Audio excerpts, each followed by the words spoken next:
Hello everyone, welcome back to my channel. So आज की इस वीडियो में मैं आपके साथ अपना बर्थडे आउटफिट शेयर करने वाली हूँ, जिसकी पिक मैं आपको साइड में मेंशन कर दूंगी। सो उसके लिए मैंने यहाँ पे 4 डिफरेंट कलर के फैब्रिक लिए हैं और ये जो फैब्रिक है वो ग्लास कॉटन फैब्रिक है। सो मैंने ब्लैक कलर का फैब्रिक लिया है 1 मीटर और वाइट कलर का फैब्रिक लिया है मैंने 2.5 मीटर। इसमें हमारी पैंट की कटिंग होगी, स्लीव्स की कटिंग होगी, कुर्ती का बैक पार्ट कट होगा और कुर्ती की फ्रंट पार्ट के लिए जो हम डिज़ाइन कट करेंगे वो भी इसमें से कट होगा। एंड देन हमारा ये ग्रे कलर का फैब्रिक है, ये भी 1 मीटर है। एंड ये डार्क ग्रे कलर है, ये भी हमारा 1 मीटर है। तो इन सभी फैब्रिक्स का यूज़ करके आज हम हमारी कुर्ती की कटिंग और स्टिचिंग सीखेंगे। So let's start. सो मैंने यहाँ पे बैक पार्ट के लिए फैब्रिक को इस तरह से 2 फोल्ड करके बिछा लिया है और अब हम शोल्डर की मार्किंग करेंगे। तो शोल्डर हमारा जितना होता है उसका हम हाफ इंच लेते हैं। तो शोल्डर हमारा 15 इंच है तो हम 7.5 इंच लेंगे और आर्म होल भी हम 7.5 इंच लेंगे। अब हम चेस्ट की मार्किंग करेंगे। तो जितना हमारा चेस्ट होता है उसमें हम 4 का डिवाइड करेंगे एंड देन उसके बाद हम 2 इंच इसमें मार्जिन ऐड करेंगे। तो मैं ले रही हूँ 9.5 इंच। अब हम वेस्ट की मार्किंग करेंगे। तो वेस्ट मार्किंग के लिए मैं 15 इंच पे मार्क कर रही हूँ एंड हिप के लिए मैं 21 इंच पे मार्क कर रही हूँ। एंड उसके बाद जितना हमारा चेस्ट था उससे हम 1 इंच कम लेंगे। तो ये वेस्ट मार्किंग हो जाएगी हमारी 8.5 इंच और उसमें प्लस 1.5 इंच हम लोग मार्जिन ले रहे हैं। और हिप की मार्किंग के लिए हम 21 इंच पे हमने मार्क किया था एंड देन उसके बाद हम 10 इंच पे मार्क करेंगे एंड 1.5 इंच हम इसकी लूजिंग लेंगे। अब इन सभी मार्किंग को हम आपस में मिला लेंगे, ये देखिए इस तरीके से, और स्ट्रेट लाइन हम लोग ड्रॉ कर लेंगे। अब हम आर्मोल की मार्किंग करेंगे। तो 1 इंच हम आर्मोल अंदर की तरफ डाउन करेंगे एंड देन उसके बाद हमने जहाँ जहाँ मार्किंग की है एज इट इज़ हम हमारी कुर्ती को उस पर कट कर लेंगे। सो देखिए हमारी कुर्ती का बैक पार्ट जो है वो कट हो गया है। सो अब देखिए हम हमारी कुर्ती का फ्रंट पार्ट कट करेंगे। तो मैंने यहाँ पे एक पेपर लिया है और इसमें हम हमारी कुर्ती की कटिंग करेंगे एंड इसमें मैं आपको बताऊंगी कि हमें हमारी कुर्ती का जो डिज़ाइनिंग वाला पार्ट है वो हमें किस तरीके से कट करना है। पेपर को फोल्ड करने के बाद हम इसे नीचे से फोल्ड करेंगे ट्रायंगुलर शेप में। सो ये हमारा फर्स्ट पार्ट हो जाएगा। तो ये जो मार्किंग हमारे पास आई है इसे हम ट्रेस कर लेंगे पेन की हेल्प से और ये हमारा फर्स्ट पार्ट हो जाएगा। अब इसी के आगे हम लोग एक और फोल्ड करेंगे, तो ये हमारा सेकंड पार्ट हो जाएगा। तो इस मार्किंग को भी हम ट्रेस कर लेंगे एंड उसके आगे हम एक और थर्ड फोल्ड करेंगे और ये हमारा थर्ड पार्ट हो जाएगा और ऊपर वाला हमारा फोर्थ पार्ट हो जाएगा। तो ये इस तरीके से 4 पार्ट इसके हो जाएंगे।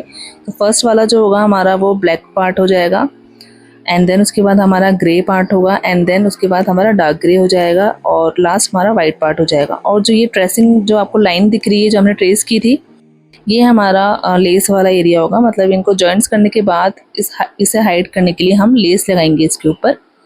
सो ये कुछ इस तरीके से हमारी कटिंग होगी। अब सेम कटिंग हम न्यूज़पेपर पे कट करेंगे, ठीक है। अगर आप इस तरीके से कटिंग करेंगे तो आपका जो फैब्रिक है वो वेस्ट नहीं होगा। तो हमने जो बैक पार्ट कट किया था हम उसे न्यूज़पेपर पे इस तरह से बिछा लेंगे और उसके बाद एज इट इज़ हम इसमें कटिंग कर देंगे, क्योंकि हमने मार्जिन वगैरह सब कुछ लिया है तो हमें कुछ भी एक्स्ट्रा लेने की ज़रूरत नहीं है, ठीक है। सो अब जैसे हमने पेपर में फोल्ड किया था ऐसे ही हमें न्यूज़पेपर पे सेम इसकी कटिंग करनी है, इसी तरह से फोल्ड करके। अगर आप इस तरीके से फोल्ड करके इसकी कटिंग करेंगे तो आपको जो फैब्रिक है वो बिल्कुल वेस्ट नहीं होगा। कि देखिए इस तरह से हम एक एक पार्ट जो है इसका कट करते जाएंगे। ये फर्स्ट पार्ट हमारा कट हो गया है। अब उसके बाद हम इसको फोल्ड करके बाकी के सारे पार्ट्स भी इसके कट कर लेंगे। देखिए मैंने यहाँ पे सारे पार्ट्स जो हैं वो कट कर लिए हैं। अब हमें फैब्रिक लेना है और जो पार्ट्स हमने कट किए हैं उन्हें हमें 1 बाय 1 करके फैब्रिक पे रखना है और कट करते जाना है। सो मैंने यहाँ पे ब्लैक कलर का फैब्रिक जो है वो साइड कर दिया है, क्योंकि उसमें पहले प्लीट्स आएंगी उसके बाद वो कट होगा। तो बाकी के जो 3 पार्ट्स हैं उन्हें हम 1 बाय 1 करके कट कर लेंगे। और मैंने यहाँ पे फैब्रिक पे इस तरह से मेज़र करके सारे फैब्रिक को कट कर लिया है। ये देखिए मैं आपको 1 बाय 1 दिखा देती हूँ। इस तरह से हमारे जो तीनों पार्ट्स हैं वो कट हो गए। अब हमारा जो ब्लैक वाला पार्ट बचा था ना उसमें पहले हमें हाफ इंच की प्लीट्स डाली हैं। तो देखिए आपको सिंपली अपने फैब्रिक को ऐसे बिछा लेना है और हाफ इंच की प्लीट्स को सेट करते जाना है आयरन की हेल्प से। सो नीचे से भी हमें अच्छी खासी प्लीट्स डालनी है, मतलब लेंथ वाइज, और ऊपर से भी हमें लंबाई में थोड़ा फैब्रिक को ज़्यादा कंज्यूम करना है प्लीट्स डाल के। ये देखिए जैसे मैं आपको दिखा रही हूँ वीडियो में, आपको इसी तरह से सारे फैब्रिक पे प्लीट्स डालनी है। तो पेपर में जो हमने ट्रायंगल शेप की कटिंग की थी उस अकॉर्डिंग हमें हमारी फैब्रिक में प्लीट्स डाल के रेडी करना है और नीचे से हमें फैब्रिक को थोड़ा ज़्यादा छोड़ना है और ऊपर से हमें हाफ इंच में मार्जिन छोड़ते हुए इसको कट करना है। कटिंग करने के बाद देखिए अब जो ये सारे पार्ट्स हमने कट किए थे इन्हें 1 बाय 1 करके हमें एक दूसरे के साथ ज्वाइन करना है। सिंपल सीधी सिलाई लगेगी और इन सभी पार्ट्स को ज्वाइन करने के बाद अब ये जो हमारे जॉइंट्स हैं इनमें हम लेस लगाएंगे। तो मैं आपको दिखाती हूँ कि हमें लेस कैसे लगानी है। तो पहले हमें एक साइड लेस लगानी है और फिर उसको फेस करते हुए दूसरी साइड भी हमें लेस लगानी है। तो ये जो जॉइंट्स है हमारी, जो सिलाई दिख रही है, सारे ही जोड़ जो है वो छुप जाएंगे। ठीक है, तो ये देखिए मैं आपको सिलाई करके दिखाती हूँ। तो पहले आपको एक साइड पे लेस लगानी है, स्ट्रेट स्टिच करना है उसको, और उसके बाद हमारी सिलाई लगने के बाद हम इसे कट कर लेंगे एंड देन टर्न करके हम इसको दूसरी तरफ भी लेस लगा देंगे और इसके सेंटर पे स्टिच कर देंगे। तो इस तरह से हमारा जो ये जॉइंट है वो हाइड हो जाएगा और इन सभी जॉइंट्स पे हमें इसी तरह से सेम प्रोसेस से लेस लगानी है। ये देखिए। देखिए मैंने यहाँ पे तीनों ही जॉइंट्स में लेस लगा ली है और जो ऊपर का हमारा पार्ट है उसमें हम पहले नेक कट करेंगे, उसके बाद हम इसमें लेस लगाएंगे। अब हम स्लीव्स बनाएंगे। तो स्लीव्स के लिए मैंने यहाँ पे स्ट्रेट फैब्रिक लिया है। देखिए इसका जो फैब्रिक हमने लिया है वो हमारे स्लीव्स की जितनी लंबाई है उससे डबल आपको लेना है और इसमें भी हमें हाफ इंच की प्लीट्स डालनी है और अब हमें इसे स्लीव के साथ अटैच कर देना है।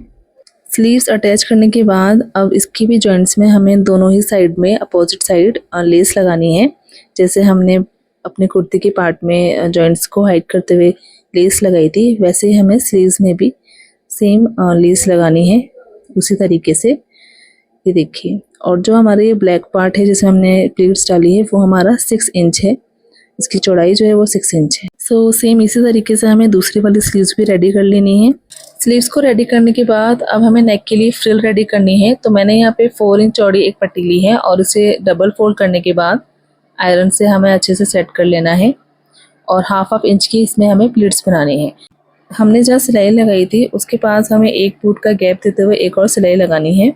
तो अब हम नेक की मार्किंग करेंगे। तो नेक की विड्थ मैं 3.5 इंच ले रही हूँ और नेक डीप जो है वो मैं यहाँ पे 8 इंच ले रही हूँ और इसी के स्ट्रेट हम 7 इंच पे मार्क करेंगे। ये देखिए इस तरह से, और हाफ इंच पे हम लोग इसे स्ट्रेट ड्रॉ कर देंगे। बिल्कुल स्ट्रेट लाइन हमें बनानी है। जहाँ हमारा 8 इंच का मार्क था वहां से हमें 3.5 इंच पे मार्क करना है, मतलब वी शेप में इसे कट करना है। कि जो हाफ इंच का मार्जिन था इसे भी हमें कट कर लेना है और दोनों कॉर्नर्स पे एक एक कट लगा देना है। बिल्कुल छोटे छोटे कट लगाने हैं। हमारे नेक की कटिंग जो है वो हो गई है। अब हमने जहाँ पे ऊपर वाले पार्ट में ये लेस नहीं लगाई थी, पहले हम इसमें लेस लगाएंगे। तो मैंने यहाँ पे दोनों साइड पे ये लेस लगा ली है। हमने जो फ्रिल रेडी की थी इसे डबल फोल्ड करने के बाद हम अच्छे से इसको नेक के साथ मेजर कर लेंगे और देख लेंगे कि ये नेक के साथ हमारे बिल्कुल ठीक आ रही है या फिर छोटी आ रही है। तो ये देखिए बिल्कुल ठीक आ रही है। अब हम हमारे कुर्ती के शोल्डर अटैच कर लेंगे। अब हमने जो फ्रिल रेडी की थी उसे हमें नेक पे लगाना है। तो जहाँ हमने कट लगाए थे वहाँ से हमें इस फ्रिल को लगाना स्टार्ट करना है और इस तरह से पूरे राउंड में इस फ्रिल को लगाते हुए हमें इसके एंड पॉइंट तक इसे स्टिच करते जाना है। तो देखिए यहाँ पे मैंने इसके सेंटर पॉइंट को ऑल पिन के हेल्प से सेट कर दिया है और अब इसके साइड में हमें इस लेस को लगाना है। जैसे हमने फ्रिल पूरे राउंड में लगाई थी नेक को कवर करते हुए, वैसे हमें इसमें इस लेस को भी पूरे नेक को कवर करते हुए लगाना है। देखिए हमारा ये ड्रेस बनके रेडी है। आई होप आपको उसकी कटिंग और स्टिचिंग समझ में आई होगी। अगर आपको कोई भी डाउट होता है मुझे कमेंट कर सकते हैं। आई होप आपको आज का ये वीडियो पसंद आया होगा। वीडियो अगर पसंद आया तो प्लीज़ चैनल को सब्सक्राइब करें, लाइक करें, शेयर करें। मैं मिलती हूँ आपसे नेक्स्ट वीडियो में। Thanks for watching. Bye bye.